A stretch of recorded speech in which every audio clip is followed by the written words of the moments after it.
So welcome to the Commodification of You, or solving our growing privacy problem. Government oversight and corporate profit are two competing forces clamoring to own the future of privacy. How do we, the users, the developers, and investors, take back control? And in what way can decentralization restore the internet to a borderless space, accessible to all? The blockchain has really enabled us to have new ways of connecting and transacting.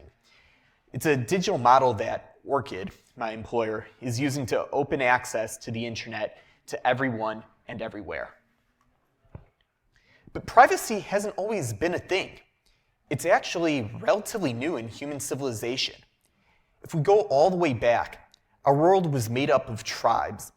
Those tribes would interact through travel, trade, and conflict.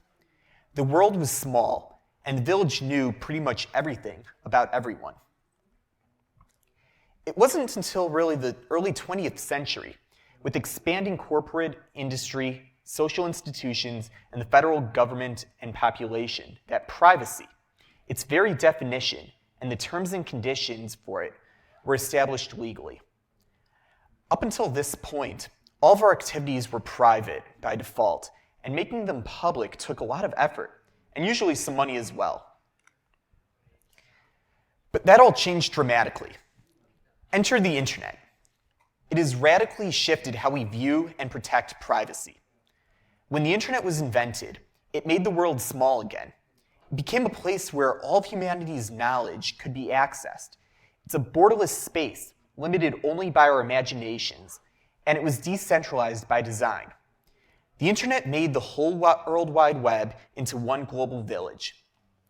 As internet activist John Perry Barlow so eloquently claimed in the 1996 Cyberspace Declaration of Independence, we are creating a world that all may enter without privilege or prejudice, accorded by race, economic power, military force, or station of birth. We are creating a world where anyone, anywhere, may express his or her beliefs, no matter how singular, and without fear of being coerced into silence or conformity. Web 1.0 was limitless possibilities. It was connection and access. In 1995, 16 million people were on the internet. This number more than doubled the following year. Then came Web 2.0. It was publishing, contributions, and content, an explosion in the exchange of ideas and information. Everyone could create and build their own piece of the internet. Important social interactions also started happening on the web.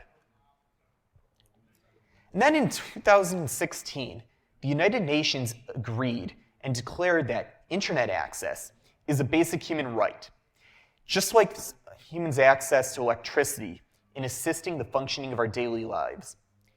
As digital natives, the internet is inherent in all of our 21st century lives. Today, there are more than 4.3 billion people online. As of April 2019, 56.1% of the world's population has internet access, and 81% of the developed world is online. As access to the internet has skyrocketed, so has the trail of data in what can best be conceived as an information big bang. We are generating 2.5 quintillion bytes of data every day. That's a number with 30 zeros after it, or the equivalent of 50,000 gigabytes per second.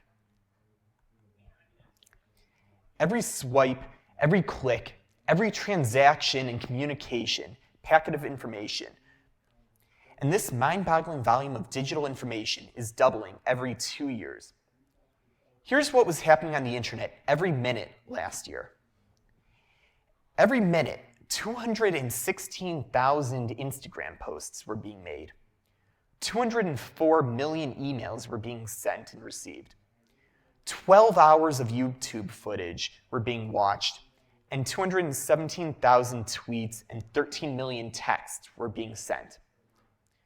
The world is connected and communicating at mind-boggling speed. However, The internet we have today looks a lot different than the vision of John Perry Barlow.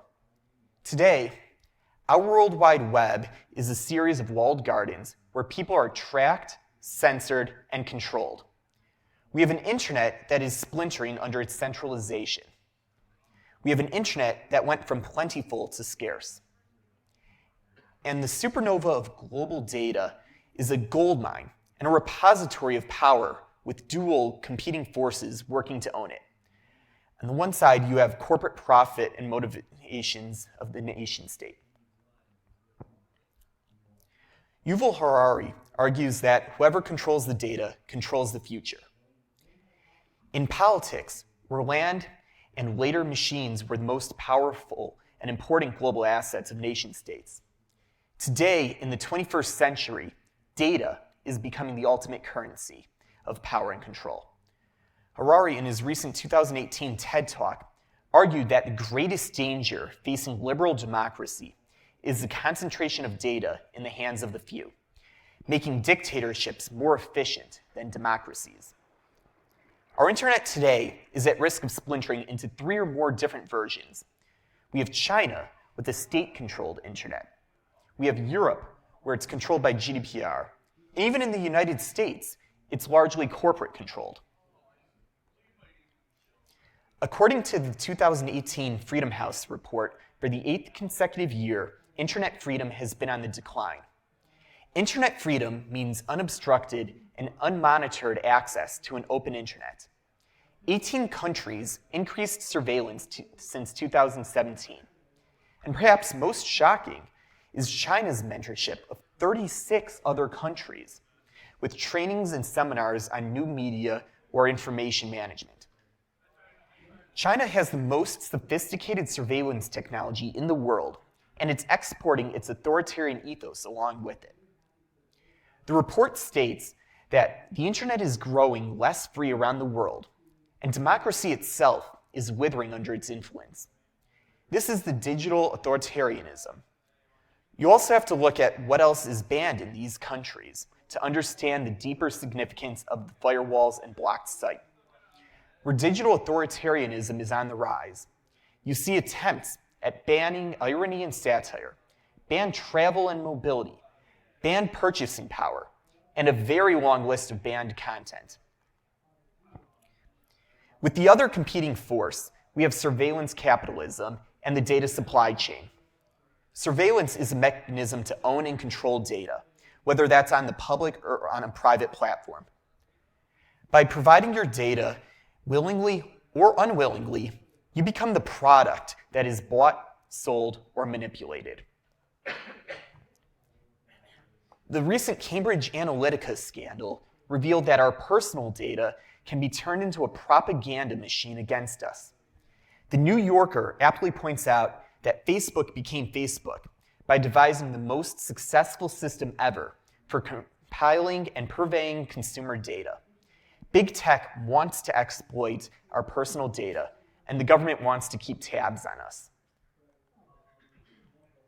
In our digital age, almost everything is recorded somewhere, and most information worth keeping private involves a third party. That means almost every aspect of our lives is in the hands of some third party out there. The tech that has made lives easier, faster, and better has also made for easier, faster, and better surveillance. The infrastructure of the internet has become concentrated in the hands of the few. Facebook is now proposing moving its surveillance operations to your phone.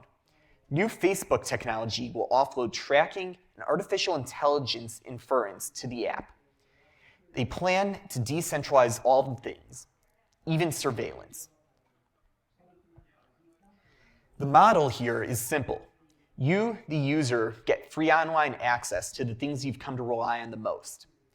The exchange is your data. Many people are starting to get this, but the scope and scale has to be fully realized. The infrastructure of the internet has also become concentrated in the hands of a few. And these companies are willing to spend large amounts of money for your data. United States companies alone spent $19 billion in 2018 on the acquisition and analysis of third-party audience data. The map over here shows hidden third-party tracking services on Android apps. If we zoom in a bit and look at Twitter as an example, there are 39 different trackers and between 500 million and 1 billion app installations. That's a lot of trackers on a lot of different devices. And here's another example. I don't know about you, but I personally have a PayPal account. And here's an eye-opening data visualization of what happens when you sign up for a PayPal account and where your data is going.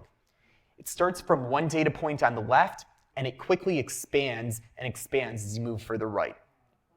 This is what you consented to when you clicked a tiny checkbox for the user agreement and privacy policy in their two-part sign-up process. Buried within it is a list of 600 different companies that they share your data with.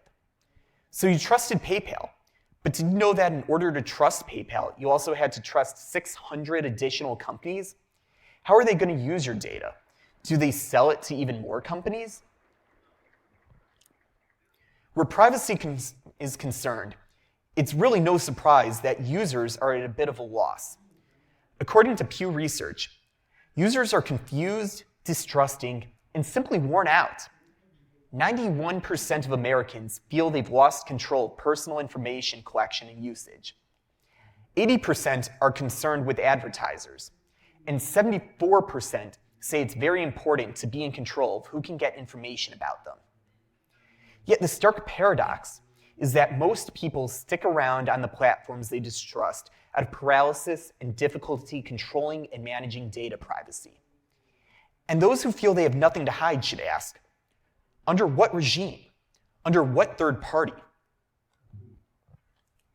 Late last year, the International Pact of Nations, known as the Five Eyes, quietly issued a demand for all tech companies to design encryption backdoors in their products. The Five Eyes, made up of the United States, United Kingdom, Canada, Australia, and New Zealand, are on a mission of collect-it-all surveillance. The international group formed an alliance to collect and share intelligence amongst each other, using each nation's diplomatic power and strategic locations as choke points to gather the rest of the world's communications. A broad, sweeping cultural shift is at play. A growing acceptance and acquiescence of broad censorship driven through regulation, shutdowns, hate, and misinformation. The distrust and fear is such that even though the surveillance may not be complete, people behave as if it is. We are no longer private, nor are we in control of our privacy. And at the heart of the issue is individual liberty. It's the loss of the ability to choose and be free of control and censorship. China recently detained 3 million Muslims over this. We don't want to be disconnected, restricted, or powerless. Connection, expression, and agency are all human nature. The strength of the internet is for preserving free expression is tied to its decentralized structure and ability to support diverse platforms, ideas, and information. Let's say you wake up one day and you realize you can't get online. You can't communicate with your family or your friends, and all of your actions are being monitored. That's a common experience in many countries. Maybe you're traveling to a country that has restricted internet, and you want the online experience and content you have at home. Or maybe you're trapped in a conference with only insecure public Wi-Fi. In any of these instances, how can you bypass the restrictions and monitoring? Most people would answer with a VPN, or a virtual private network. They're one of the smartest ways to protect your online privacy and maintain your data security. A VPN lets you access the web safely and privately by routing your connection through a server or through multiple servers and hiding your online actions and identity. And this is what Orchid is trying to build. It's a single, simple interface for accessing the whole internet with your privacy protected. We're creating a permission-free market for communication so your internet remains accessible regardless of where you are. Orchid is a decentralized VPN built on Ethereum, It's not a browser. We're launching a consumer VPN application. Users on Orchid purchase VPN services from bandwidth providers using our token. VPNs have really gone mainstream. The global VPN market is expected to reach $106 billion by the end of 2022. But not all VPNs are created equal. VPNs really have some drawbacks. For example, China has recently cracked down and weeded out unauthorized VPN applications. But about 60% of the top free VPN apps in both the Google Play and Apple App Stores are based in China. 86% of these applications have unacceptable privacy policies. And data from these VPNs may be at the immediate disposal of the Chinese authorities. Again, do you know what regime you might be giving your data away to? Do you know the intentions of those who are collecting your data? So centralization is one of the key issues with traditional VPNs. Today, almost all VPNs are centralized. That makes them vulnerable to firewall blocking, and it requires the complete trust of the end user. It's actually pretty easy to shut down a VPN provider. And if a government agency requires them to log, the options they have are either to comply or leave the country entirely. Orchid defeats this through decentralization, not by hiding servers, but by having so many that firewalls cannot identify the traffic as coming from a VPN. Another key issue with traditional VPNs is transparency. Most of the top free VPNs are part of a data sharing or selling program. It's their business model, despite the fact that the marketing language they use might try and convince you otherwise. Their true privacy policies are often buried at the bottom of the fine print. Orchid is fully open source, both the client and server code, and there is nothing to hide. We've built on Ethereum because it's decentralized, or at least the SEC thinks so, and can help store key information in a place that's always accessible and outside of central control. Another issue is protection. Most VPNs only offer single hop service.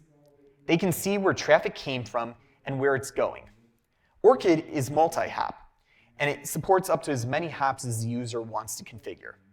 For example, if you use 3 hops, it means that an attacker, or even Orchid, would have to own all 3 nodes along the route to see where your traffic is going. Multi-hop functionality increases security and privacy. Another tor is incentivization. It's not easy to run your own VPN service, and even solutions that have decentralized servers, such as Tor, rely on volunteers to power it. They're running Tor exit nodes really out of the goodness of their heart. Orchid makes it easy to run a VPN system, and it provides tokenized incentives so that we can host millions of servers. Anyone with a strong enough internet connection can join the marketplace as a bandwidth contributor, and the end user pays only based on the data they're using, unlike the commonly used subscription models of traditional VPNs. But there's also the issue of the traffic signature. VPN traffic is really pretty easy to spot. It has a predictable and well-known signature. Orchid traffic, on the other hand, attempts to manipulate how it looks to resemble traditional web traffic, so it blends in a bit more. Today's VPNs really have many issues there and are falling short of what we should be expecting and demanding of them. They collect and sell user data. Users really can't determine which VPNs are trustworthy. The VPN services are often shut down and can easily be blocked. It's difficult for users to switch between VPN providers. The providers also lock users into long-term contracts. And finally, the underlying architecture really lacks security due to its single-hop nature. Orchid is attempting to offer a better VPN by being open source, secure, decentralized, and built on Ethereum. Let's quickly take a look and explore how the Orchid network actually works under the hood. At its core, Orchid is really a bandwidth marketplace. The VPN is the first real use case of it. And the marketplace connects buyers using our application with sellers who are running nodes on the network. This exchange of bandwidth occurs on the Orchid platform using our ERC20 utility token. While transactions on the Orchid platform ultimately utilize our token, we don't make an actual on-chain transaction for every packet that's going through the network. Instead, we developed a concept called probabilistic nanopayments. And let's explore briefly how this works. In this example, let's say that sending a packet through the network costs 1 token. If the user sends 10 packets, they've spent 10 tokens, and the provider has earned 10 tokens. With probabilistic nanopayments, tickets are sent to the bandwidth providers on the network. Each ticket has a certain probability of being a winning ticket. So if there is a 1 in 10 chance that a ticket is a winning ticket, and a winning ticket is worth 10 tokens, if a provider receives 10 tickets for 10 packets, they should, on average, earn the same $10 as before. Using our probabilistic nanopayment system, the Orchid platform can issue a large number of tickets while only having to handle a small percentage of winning tickets. This allows it to scale and provides greater privacy to our users. If we look at this diagram from top to bottom, we see the user initiating a new request on the platform. They connect to the blockchain to determine the circuit their request should take. They then send tickets to 3 providers along the route to cover the requests flowing through them. Eventually, in the purple ticket there, the first receiver is receiving a winning ticket. The ticket is processed on-chain, and the provider receives payment in the form of our token. So even though 5 tickets were issued, only 1 was a winner, requiring processing on-chain and actual payment. From the user's perspective, they experience the benefit of their request being securely routed over multiple nodes on the network to their ultimate destination website. They don't need to care about who is providing the node or processing their data. They just need to know that their data is safe and secure and private. Despite the underlying complexity under the hood to provide this secure platform, we're designing a single, simple interface for accessing it, and we're trying to keep the internet open and accessible as we do so.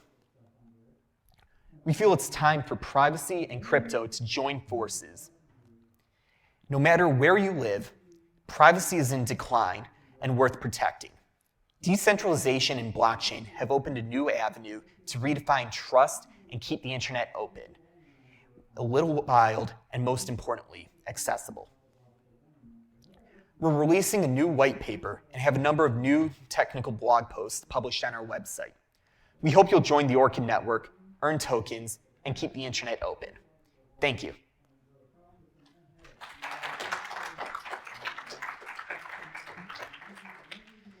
If anyone has any questions, happy to answer them.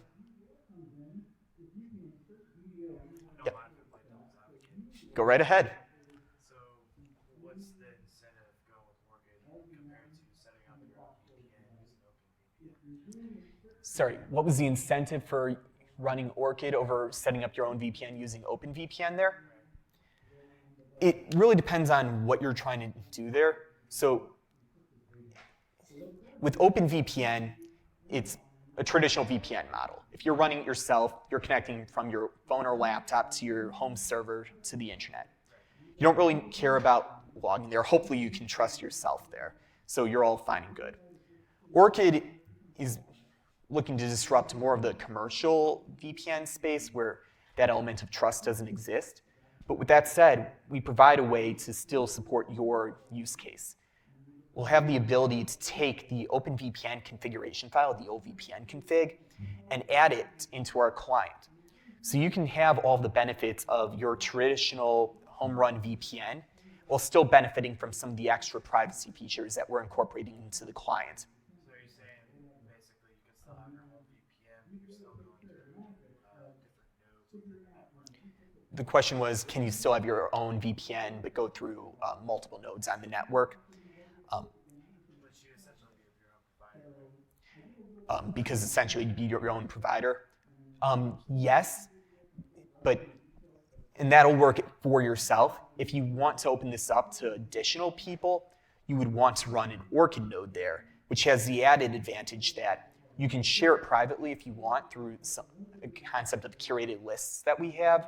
So you can share it with your friends, and you could choose the price that you want to set for your bandwidth. So you can use that to offset the cost of the data transfer and the server. So that would be the option if you want to open up wider. If you want to run it just for yourself, then yeah, just take the configuration, put it into the client. Anyone else? Yeah? I'm thinking of the comparison to Tor with the multi-hop aspect. Is there a way to enforce ORCID usage on the remote side of the connection? Or to check or something, right? So that you're not necessarily susceptible to shenanigans on the remote end of whatever circuit you're using. The question was about enforcing ORCID running on the remote end of the connection. Can you clarify which connection you're referring to there? So, just maybe the comparison is to onion sites, right? Where you know that instead of connecting to a public web server, you know you're connecting to another site that is, the traffic is anonymized. So for the time being, we're really not focusing on hidden services or ORCID-specific websites per se there. We're looking at restoring the regular internet and focusing on blocked sites and censored sites there. Does that sort of touch on? Yeah, I'm not sure. I'm not fully. Well-formed thought on my end, but I'm happy to discuss it more there. Anything else? Well, in that case, thank you all for coming. Feel free to check out the ORCID website where, like I said, we have some more in-depth technical blog posts and a white paper with a new one coming shortly. We'll be launching later this quarter. I'll be around throughout the evening here and happy to talk with any of you more, or feel free to shoot me an email. Thank you.